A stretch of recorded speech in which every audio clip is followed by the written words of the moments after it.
शक्तिं च तत्पुत्रपराशरं च व्यासं शुकं गौडपदं महान्तं गोविन्दयोगीन्द्रमथास्य शिष्यं श्रीशङ्कराचार्यमथास्य पद्मपादं च हस्तामलकं च शिष्यं तन्तोटकं वार्तिककारमन्यान्नस्मद्गुरून् सन्ततमानतोऽस्मि। वसुदेवसुतं देवं कंसचाणूरमर्दनं देवकी परमानन्दं कृष्णं वन्दे जगद्गुरुं। नारायणसमारम्भां शङ्कराचार्यमध्यमाम् अस्मदाचार्यपर्यन्तां वन्दे गुरुपरम्पराम्। अनंत श्री विभूषित जगद्गुरु श्रीमदाद्य शंकराचार्य भगवत्पाद स्थापित मर्यादा पोषण परायणाः परापर विद्या विद्योदितान्तःकरणाः अलकनन्दातीरवासिनः श्री ज्योतिरीश्वर सहित पूर्णाम्बोपासकाः श्री बदरी नारायण समाराधन मानसाः गोमती तीरवासिनः पश्चिमाम्नाय द्वारिका शारदा पीठाधीश्वराः श्री द्वारिकाधीश समाराधन मानसाः व्याख्यान सिंहासनाधीश्वराः अनंत श्री विभूषित जगद्गुरु शंकराचार्य श्री स्वरूपानंद सरस्वती स्वामी वर्याः विजयन्ते तराम। धर्म की अधर्म का प्राणियों में विश्व का गो माता की गो हत्या धर्म सम्राट जगद्गुरु शंकराचार्य भगवान की धर्म सम्राट ज्योतिष पीठाधीश्वर महाराज की धर्म सम्राट द्वारिका शारदा पीठाधीश्वर महाराज की वृंदावन बिहारी लाल की हर हर महादेव।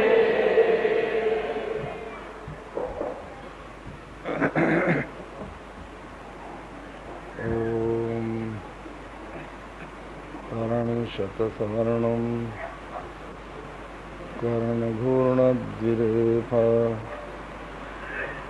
वलिकलितकपोलोद्दानदानाभिरामं गिरिशगिरिसुताभ्यां लालितं नित्यमङ्के सजनभरणशीलं शीलये विघ्नराजम् तारानायक शेखराय जगदाधाराय धाराधर छायाधारक कंधराय गिरिजासंगैकशृंगारिणे नद्याशेखरिणे दृशातिलकिने नारायणे नास्त्रिणे नागैकङ्कणिने नगेन गृहिणे नाथाय सेयन्नति मानापनोदन विनोदन ते गिरीशे भासेव संकुचितयोरुचितं तदिन्दो भेत्तुं भवानि शिशितं दुरितं भवानि नम्री भवानि घनमङ्घ्रि सरोजयोस्ते तद्दिव्यमव्ययं धाम सारस्वतमुपास्महे यत्प्रसादात् प्रलीयन्ते मोहान्धतमसच्छटाः। श्रीराम जय राम जय जय राम।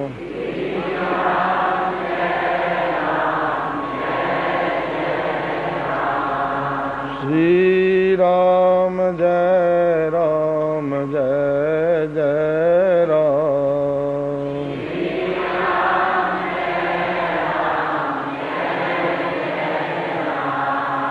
श्रीराम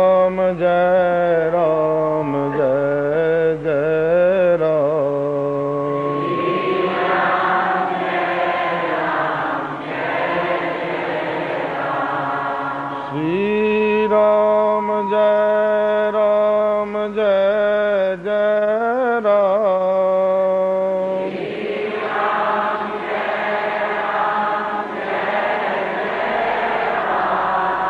श्री राम जय राम जय जय राम।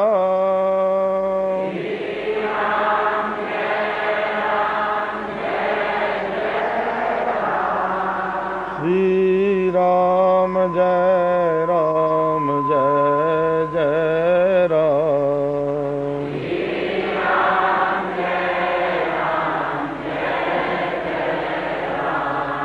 श्री राम जय राम जय जय राम।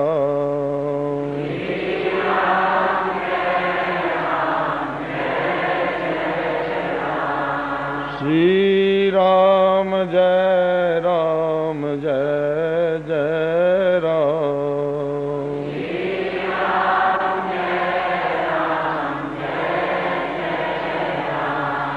धर्म की अधर्म का प्राणियों में विश्व का गौ माता की गोहत्या हर हर महादेव। समुपस्थित महात्मा वृंद, विद्वद वृंद, देवियों, सज्जनों, समवेत हुए हैं। जब मनुष्य के जीवन के पुण्यों का उदय होता है, परमेश्वर की कृपा होती है, तभी उसको सत्संग लाभ मिलता है। धन्य घड़ी सोई जब सत्संगा, वही घड़ी धन्य है जब प्राणी को सत्संग प्राप्त होता है। भगवान आद्य शंकराचार्य ने तो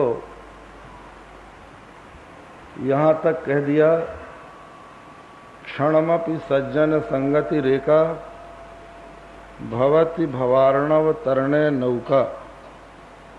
इसका अर्थ है एक क्षण मात्र की सज्जन संगति ही संसार समुद्र के लिए नौका बन जाती है।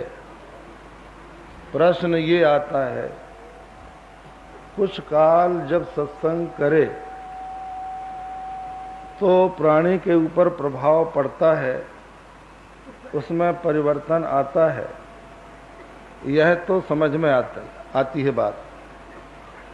पर क्षण मात्र की सज्जन संगति भव सागर से पार करा देती है, ये सहसा समझ में नहीं आती। परंतु आचार्योक्ति है। भगवान आद्य शंकराचार्य ने प्रश्नोत्तरी में, अपने चरपट पंजरिका में कहा, क्षणमपि सज्जन संगति रेखा भवति भवार्णव तरणे नौका। तो इसका अभिप्राय यही है कि ये संसार उनकी दृष्टि में स्वप्न है। योग वासिष्ठ में कहा गया है,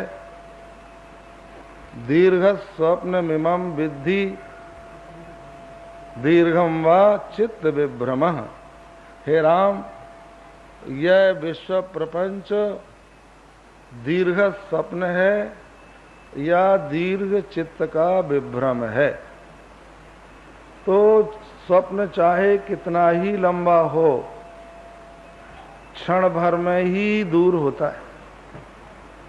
आप अपने घर में बैठे बैठे निद्रित हो जाते हैं, सो जाते हैं, सब प्रकार से सुरक्षित हैं। स्वप्न में देखते हैं बहुत जोरों की वृष्टि हुई, बाढ़ आ गई, घर गांव डूबने लगे, हमारा भी घर डूब रहा है, हम भी डूबने जा रहे हैं, आसपास जल ही जल दिखलाई पड़ रहा है, चिल्ला रहे हैं नाव लाओ नाव लाओ, पर दूर तक नाव नहीं दिखलाई पड़ रही।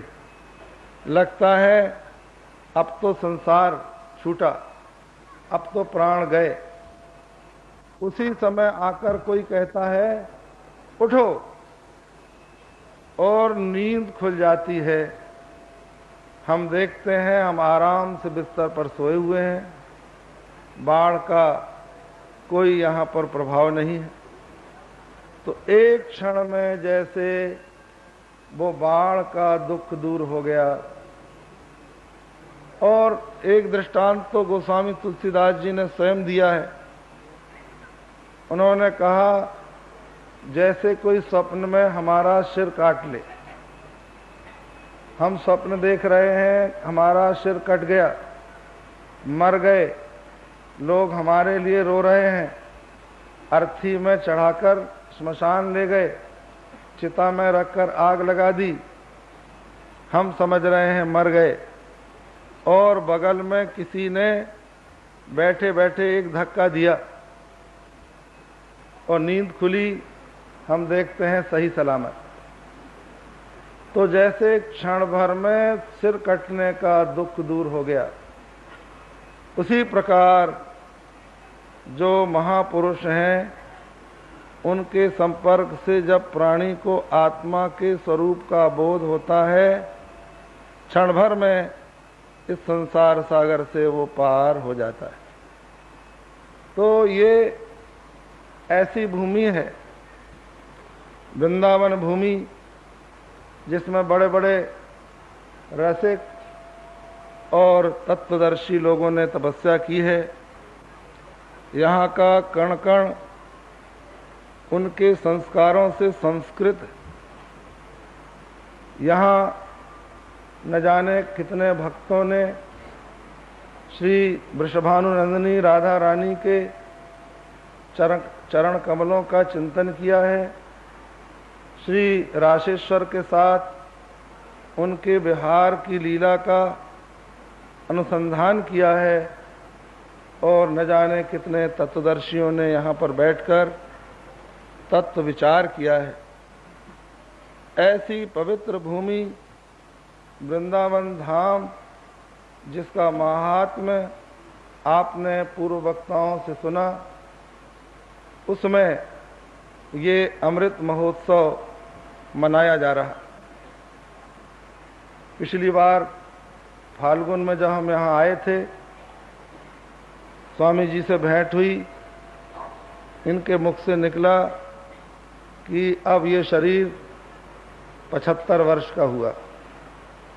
तो हमें लगा कि कुछ उत्सव इस संबंध में होना चाहिए, और वो मन की कल्पना आप सब भक्तों ने साकार कर दी। इतना सुंदर यहाँ पर उत्सव हो रहा है। महाराजा श्री अस्वस्थ हैं, फिर भी वो आप सबके बीच में बैठते हैं, महात्माओं की बातें सुनते हैं, सुनाते हैं। हम लोग बहुत दिनों तक साथ रहे। एक बार कर्णवास से पैदल यात्रा की, हरिद्वार तक गए, मधुकरी मांगते हुए। बीच में कई घटनाएं आईं। एक स्थान पर तो लोगों ने हमको ये कहकर पकड़ना चाहा कि ये तो हमारे ही घर का है। दोपहरी में ही हम लोग भागे वहां से, छोड़ते ही नहीं थे। सब लोगों ने घेर लिया। हरिद्वार पहुंचे, वहां पर उस समय बड़े बड़े मंडलेश्वर लोग थे, विद्वान लोग थे। उनके पास जाकर हम लोगों ने कई प्रकार के वेदांत के प्रश्न किए। महाराजा श्री साथ में रहते थे और प्रश्न हम करते थे। उन्हीं दिनों गीता प्रेस के संस्थापक सेठ जयदयाल गोविंदका से भी बहुत चर्चाएं हुई, वेदांत की बातें हुई, बहुत कुछ चिंतन हुआ। एक बार हम लोग उत्तर काशी पहुंचे। उत्तर काशी हम लोग जा रहे थे, सीधे रास्ते से एक महात्मा आ गया, कहने लगा महाराज पगडंडी से चलिए तो जल्दी पहुंच जाएंगे। तो हम लोग एक पहाड़ी से उतर पड़े। स्वामी जी का शरीर स्थूल था, थोड़ी दूर नीचे जाने के बाद जब लौटकर देखा तो बहुत नीचे आ चुके थे। अब ऊपर चढ़ना भी कठिन था और आगे भी पहाड़ी दिखाई पड़ रही थी। स्वामी जी बोले कि स्वामी जी ये तो पगडंडी नहीं है, ये पागल डंडी है। इस साधु ने तो बुरा फंसाया। खैर हम लोग किसी तरह से उत्तर काशी पहुंचे। वहां भी अच्छे अच्छे महात्मा मिले। एक बड़े अच्छे महात्मा थे स्वामी ब्रह्म प्रकाश जी। उनके पास गए। उन्होंने कहा महाराज कुछ दिन यहां पर रहिए। बड़ा अच्छा दृष्टांत दिया, अभी भी याद है। उन्होंने कहा कि गृहस्थ भी घोड़ा है और साधु भी घोड़ा है। तो गृहस्थ ऐसा घोड़ा है जिसके अगाड़ी पछाड़ी दोनों बंधी है, और साधु ऐसा घोड़ा है जिसकी अगाड़ी पछाड़ी दोनों छूटी हुई है। तो गृहस्थ रूपी घोड़ा यदि किसी प्रकार आगे की रस्सी तोड़ भी ले, फिर भी वो पीछे की रस्सी तोड़ने में असमर्थ रहता है। और साधु ऐसा है कि ना उसके आगे बंधन है, ना कोई पीछे बंधन है, किसी प्रकार की कोई कल्पना नहीं है, किसी प्रकार स्वदेश का कोई अध्यास नहीं। महाराज उड़िया बाबा कहते थे एक स्वदेशाध्यास भी होता है। मनुष्य कहीं भी चला जाए उसको कभी कभी अपने घर की याद आती है। एक महात्मा को हम लोगों ने देखा, बड़े वेदांती थे, बीमार हुए, इतने बीमार कि अब उनका शरीर छूटने ही वाला था। अपने भक्तों से कहने लगे मुझे मेरे घर पहुंचा दो। बेचारों को पता ही नहीं था लोगों को कि इनका घर है कहाँ, लेकिन याद आ गए। तो ये स्वदेशाध्यास लोगों में होता है, लेकिन जो तत्वदर्शी होते हैं उनके मन में नहीं होता।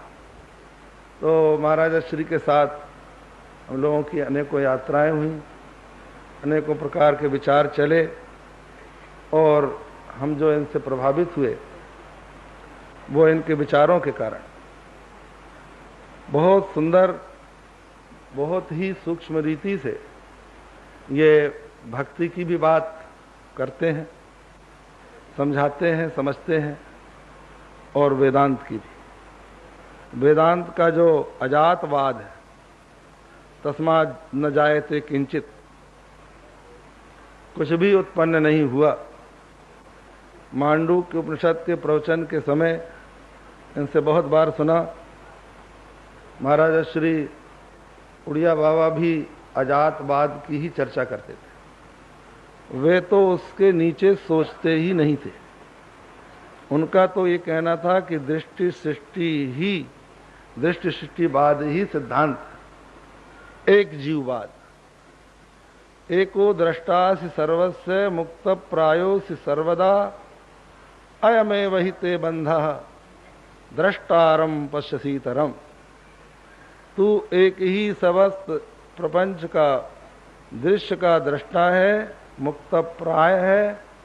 यही तेरा बंधन है कि तू अपने से भिन्न किसी और को दृष्टा देखता है। तो उनका तो ये कहना था कि महात्मा यदि कोई है तो भी मैं ही हूँ, ब्रह्म भी मैं ही हूँ, गुरु भी मैं ही हूँ। अपने से अन्य किसी वस्तु में आस्था रखना ही अज्ञान का प्रतीक। ऐसा सुंदर विवेचन वो करते थे। महाराजा श्री भी उसी प्रकार का विवेचन करते थे, आज भी करते हैं। इन्होंने अपने इन 75 वर्षों में समाज को बहुत कुछ दिया है। हिंदू धर्म को कितना बड़ा लाभ इनके जीवन से पहुंचा है ये इतिहास बताएगा। कितने ग्रंथों की रचना की, कितने लोगों को अपने सनातन धर्म के सिद्धांतों से प्रभावित किया, इसकी गणना नहीं की जा सकती।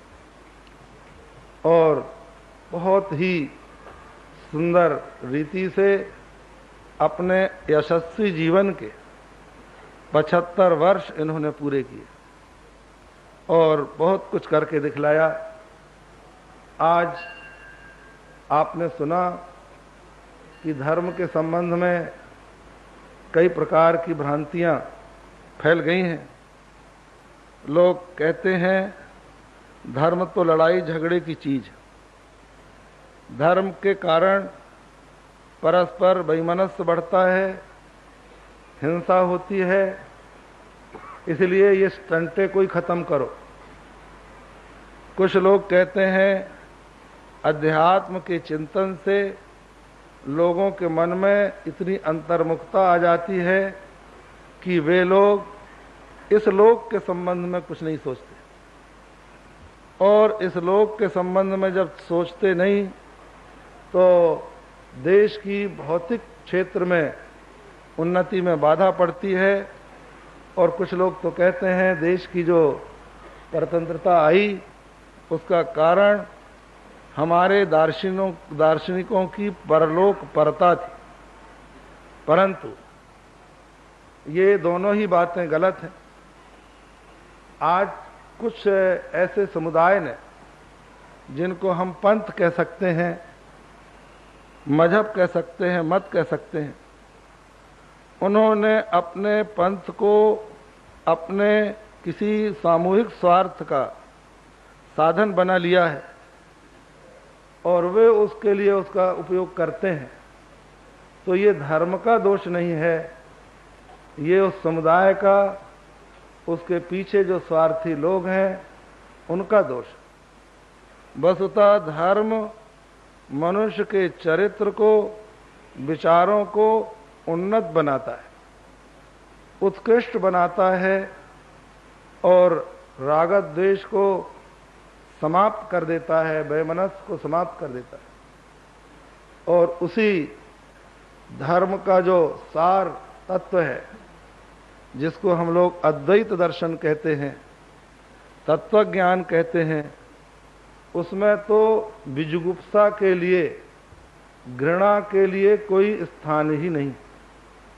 उसमें तो ब्रह्मा से लेकर पिपीलिका पर्यंत समस्त प्राणियों में एक ही सद्घन चिद्घन आनंद घन ब्रह्म का दर्शन होता है। कौन किससे द्वेष करे, कौन किससे घृणा करे। तो इस प्रकार की स्थिति जहाँ के तत्व दर्शन में हो, वहाँ वो लड़ाई झगड़े का कारण बने, ये संभव नहीं। जहाँ तक परलोक परता की बात है, ये भी मनुष्य के लिए आवश्यक। एक दृष्टि से आप देखें तो आज जो देश का और विश्व का पतन हो रहा है, वो केवल इसी जीवन के संबंध में सोचने के कारण हो रहा है। मनुष्य ये चाहता है कि जो कुछ मैं अभी कर रहा हूं, इसका फल मुझे इसी जन्म में मिल जाए, और जब नहीं मिलता तो वो निराश होकर हिंसा का आश्रय लेता है और अनैतिकता का आश्रय लेता है। यदि उसको किसी परम सत्ता पर विश्वास हो कि मेरे किए सत्कर्म व्यर्थ न जाएंगे, तो वो संभवतः अन्यायपूर्ण मार्ग पर न चलेगा। यदि उसको इस बात पर विश्वास हो कि एक ऐसी सत्ता है जो इस जगत के मूल में रहकर इसका नियंत्रण कर रही है, जिसको अंतर्यामी कहते हैं, परमात्मा कहते हैं, और वो सदा न्याय का, धर्म का ही पक्ष लेती है, जो सदाचार पर चलने वाले निर्बलों के पीछे उनकी रक्षा के लिए खड़ी होती है, जिसको हम परमात्मा कहते हैं, भगवान कहते हैं। इस पर विश्वास हो जाए तो स्वाभाविक रूप से मनुष्य के मन में जो अधैर्य है, सुख के प्रति, सुख की सामग्रियों को छीनने और झपटने के लिए जो उसके मन में तत्परता है, वो कम हो जाए। ये संभव नहीं है कि समस्त प्राणियों को एक सा भौतिक सुख मिल सके। अगर प्रत्येक व्यक्ति ये चाहे कि हम दूध के साथ केसर पिएं, तो संसार में इतनी केसर होती ही नहीं। कि लोग पी सकें। इसी प्रकार बहुत से ऐसे विषय हैं जिनकी उपलब्धि सभी को नहीं हो सकती। ऐसी स्थिति में तृष्णा क्षय ही मनुष्य की शांति का उपाय है, जिसको हमारा धर्म बतलाता है, हमारा अध्यात्म, हमारा दर्शन शास्त्र हमको सिखलाता है। इसी बात को भगवान शंकराचार्य ने भी कहा, तृष्णा क्षयः स्वर्ग पदम किमस्ति। स्वर्ग का पद क्या है? तो बतलाया तृष्णा क्षयः, तृष्णा का क्षय। तो ये है हमारा सनातन धर्म, हिंदू धर्म।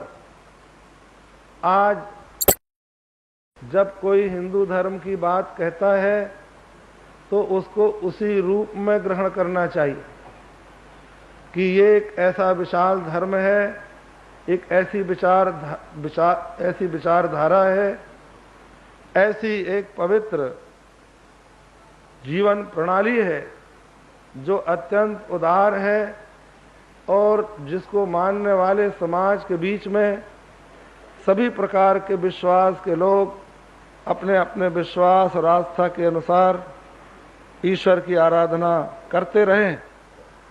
अब ऐसी उदार विचारधारा को यदि प्रोत्साहन नहीं मिलता है, उसका हनन होता है और दूसरों के समान संकीर्ण विचारधारा के लोगों की कोटि में उसको रखा जाता है, तो स्वाभाविक रूप से उस समाज के चिंतकों के मन में एक क्षोभ का सर्जन होता है जो नहीं होना चाहिए।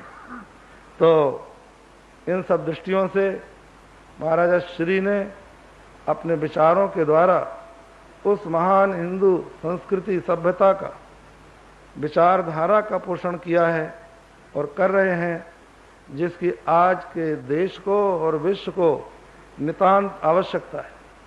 इसलिए हम तो भगवान बांके बिहारी श्री राधा रानी से, जिनका ये क्षेत्र है वृंदावन धाम, प्रार्थना करेंगे कि महाराजा श्री चिरायु हों और इनकी अस्वस्थता पूर्ण रूप से दूर हो और इसी प्रकार ये समाज का मार्गदर्शन करते रहें। बस आज इतना ही कहकर अपना प्रवचन हम पूर्ण कर रहे हैं। श्री राम जय जय राम। जैसे पृथ्वी समस्त बीजों की जननी है, जैसे आकाश संपूर्ण नक्षत्रों का केंद्र है, इसी तरह से भगवान का नाम सारे धर्मों का मूल है, सारे धर्मों का प्राण है। जथा भूमि सब बीजों में नखत निवास आकाश, राम नाम सब धर्म में जानत तुलसीदास। हमारे अयोध्या जी में एक महात्मा हुए हैं श्री तिवारी जी महाराज।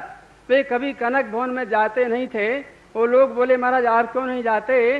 बोले, हम तो वशिष्ठ मुनि के अवतार हैं, यदि हम भगवान के पास जाएंगे तो भगवान को बड़ा संकोच होगा। तो महात्मा लोग उनको ले गए जबरदस्ती पकड़कर, और जैसे भगवान के सामने गए श्री तिवारी जी महाराज, तो भगवान श्री कनक भवन बिहारी सरकार का श्री विग्रह उनके सामने झुक गया। बंदो गुरु पद पदुम परागा, सुरुचि सुबास सरस अनुरागा, हम मूरी में चूरन चारु, समन सकल भव रुज परिवारु। सभी देवता संसार के तीर्थों में घूम रहे थे। जो सबसे पहले लौट कर आवेगा आदि पूज्य बनेगा। रास्ते में नारद जी खड़े थे, किसी देवता ने उनको प्रणाम नहीं किया। इसलिए प्रणाम नहीं किया कि होड़ जो लगी है इसमें हम पिछड़ जाएंगे। श्री गणेश जी सबसे पीछे थे, उनका भाई भी चला गया, वो बल का समुद्र है, लेकिन प्रणाम नहीं किया नारद जी को। यदि प्रणाम करेंगे तो पिछड़ जाएंगे। श्री गणेश जी तो आप शरीर जानते हैं कैसा है, लेकिन उन्होंने का बहुत बड़ा सौभाग्य है, रास्ते में देवर्षि नारद जी का दर्शन हो गया। उन्होंने नारद जी महाराज के चरणों में साष्टांग नमन कर दिया। नारद जी ने कहा कि श्री गणेश जी, इस यात्रा का उद्देश्य क्या है? बोले, हम संसार की यात्रा करके जो लौटेगा आदि पूज्य बनेगा। बोले, बस अब आप ही बनोगे। आपके पहले आपका भाई भी चला गया, सभी देवता चले गए और किसी ने हमको प्रणाम नहीं किया। अब आप लौट जाइए, भगवान शिव जी ने कहा है तो उन्हीं का पूजन कर लीजिए। घर में लौट करके और परिक्रमा कर लीजिए। श्री राम नाम के सहित परिक्रमा करी। गणेश जी महाराज चले आए और श्री नारद जी को जो प्रणाम किया था उनकी कृपा का फल था कि महाराज जो आदि पूज्य बन गए। तो इस प्रकार जो है श्री रामचरितमानस का जो 7 कांड में 361वां दोहा बाल कांड का अंतिम है, श्री रघुवीर बियाह जय सप्रेम गावे सुनई तिनको सदा उछाह मंगलाय तन राम जस। अयोध्या कांड का 326वां अंतिम, भरत चरित करि नेम तुलसी जो सादर सुनई सिय राम पद प्रेम अवश्य होई भव रस विरत। अरण्य कांड का 46वां, राव नारी जस पावन गावे सुनई जे लोग राम भगति दृढ़ पावही बिनु विराग जप जोग। सुंदर कांड का सकल सुमंगल दायक रघुनायक गुण गान सादर सुनहि तरहि भव सिंधु बिना जल जान। किष्किंधा का अंतिम, भव भेषज रघुनाथ जस सुनहि जे नर अरु नारी तिनकर सकल मनोरथ सिद्ध करें त्रिशिरारी। और लंका के समर विजय रघुवीर के चरित सुनहि सुजान विजय विवेक विभूति नित तिनहि देहि भगवान। और उत्तरकांड का मुनि दुर्लभ हरि भगति नर पावे बिनहि प्रयास जे कथा निरंतर सुनहि मान विश्वास। श्री आनंद वृंदावन धाम की, श्री वृंदावन बिहारी लाल की।